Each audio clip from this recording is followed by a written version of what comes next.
Hello, everyone, and welcome back to the Seaver Show. Today, some NHL news, more specific to my team, but I know Austin kind of has some connections with this gentleman. Wisconsin native, Max McCormick, getting the call up from the Coachella Firebirds to the Seattle Kraken this weekend. I guess, some things that happened to lay this out, why it made sense for them to call him up. Justin Schultz going on IR, and then Matty Beniers out at least one more game with his shoulder injury. Makes sense to move him up, kind of just get another guy up to help with that offense. And kind of some stats to throw out there. He has had a good time in the AHL so far this season. In 38 games, he's got 42 points, 18 goals. And I know we were just talking about him the other day, so it's kind of interesting that the timing of this. Do you think that he this time around can contribute enough to stay with the squad for an extended period of time, or do you think that this is temporary and within a couple weeks or a month he finds himself back down in Coachella? Well, obviously knowing Max and playing against him when we were younger, I'm rooting for him and I hope that he does get his stint. Like I hope this is the last time that he has to go back through the AHL grind to make it up to an NHL team for like an extended period of time. Like he's had quite a few games in the NHL. I want to say almost 100 combined, but just to be there from basically the start of a season to the end of a season, or from this point in the year where the games are starting to get ramped up, teams are fighting for the 2 points, standings are starting to really come into play quite a bit here as we're ending on the last like 30 games of the season. So this is either an indication for me that they think he can make an impact when he is going to play for the Seattle Kraken. Obviously, I don't know if that's going to be every single night, whether he's going to be third, fourth line guy. He does have camaraderie already with Morgan Geekie when they played in Carolina, and they also were Ohio State teammates, I believe.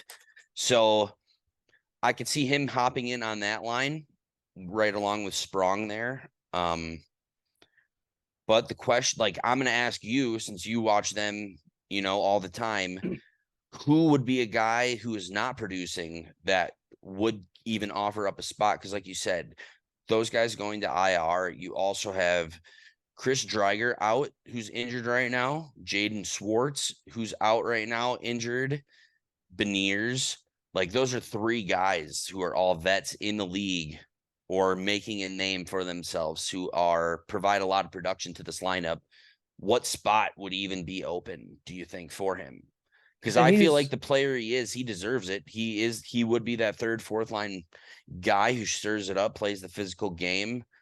His skills, looking at the numbers, obviously it seems like he's finally found that structure to the game, as consistently producing points. I know earlier in his career, he was throwing hands a lot, being the fighter. His penalty minutes are down now. Maybe he finally figured out his game, how to play his game in the NHL. And whatever he's doing right now is obviously working for him. He got the call up. So you don't just get called up for no reason. right. And yeah, and he's left wing, correct? I believe he can play anywhere. I mean, he's considered left wing. Yeah. Yeah. And I think that, I mean, even though he is left wing, I feel like there's not a spot for him there specifically. That's why I asked that, because left wingers on the team, you got Burakovsky, you have Tanev, you have McCann. Those are your top three left wingers. So none of those guys really can give up a spot, or nor should they, because they've all been playing phenomenally. So he's gonna have to fit in, I think, in that like center position.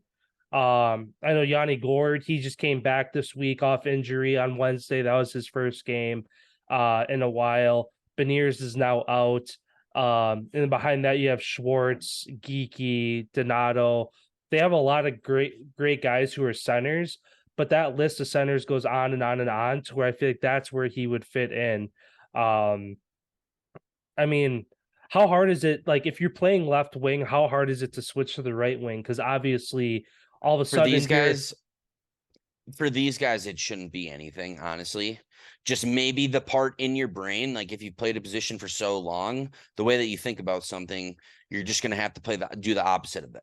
Like that part may take a couple games, a couple shifts, depending on the player to get used to. But for these players who obviously understand the game, I believe at a high enough level to where it shouldn't make an impact at all. Right. Yeah. I mean, well, and the big thing too is, and again, they're professional at, like, if they'll do what they have to no matter where they are on the ice. Um, if you're right wing, usually you're right hand dominant. If you're left wing, typically you're left hand dominant because that's how you shoot. Is that kind of the correlation? I guess that all really depends on coaching. Me personally, if I got to pick, I would like opposite handers because standing on that side, you're already open for a one timer without having to flip your hips and turn to shoot the puck. Okay. Like if you're a left-hander and you're coming down the right side, you're still having your forehand able to shoot forehanded and can bring it all the way across and stay on your forehand. Where if you're on the other side, you're going to have to go to your backhand. And just for one-time purposes, pucks coming around the board, I feel like it's just a lot easier opposite-handed, but that's just me. Right. No, that makes sense. It's just like, just thinking about your standing, the boards are on your right. You'd want to be right-handed to get the puck so that you're not going across your body. But I guess the way you were just describing it, it's kind of versatile to where no matter what way, depending on the coaching, depending on um I guess what your comfort level is, these guys can, even though they probably have a preference of which side of the net they like to be on when they're shooting the puck, they can do it from anywhere when Right, they because need to. usually playing the opposite sides in your own zone where you're breaking it out, which is more times than not where you're getting the puck on the boards. Mm-hmm. Left-handers on the right side, your stick is already on the boards to be able to get that and turn to get it out. Where opposite hand, that it becomes a little, you just have to open yourself up a little bit more. Right. You're more vulnerable in that position. Yeah. But And the yeah. game's so fast now, you don't really ever see teams ringing it around the board. Like guys have Mm-hmm. gotten so good. Watching the game 5-10 years ago, it was a lot of ringing the puck around the board, dumping it in. Like it's all tape to tape because everybody's so skilled now. Why would you want to take it off somebody's stick? Right. Right. But yeah, I mean, kind of looking at that roster from top to bottom, obviously, I mean, the Kraken aren't perfect. They've been playing a lot of great hockey lately. It's just a matter of trying to figure out where in that offense he does fit in and who are you taking shifts in ice time away from to fit Max McCormick in. Obviously, like as we talked about in the beginning of this conversation, he's done a lot with the Firebirds. He's um, basically averaging a point a game.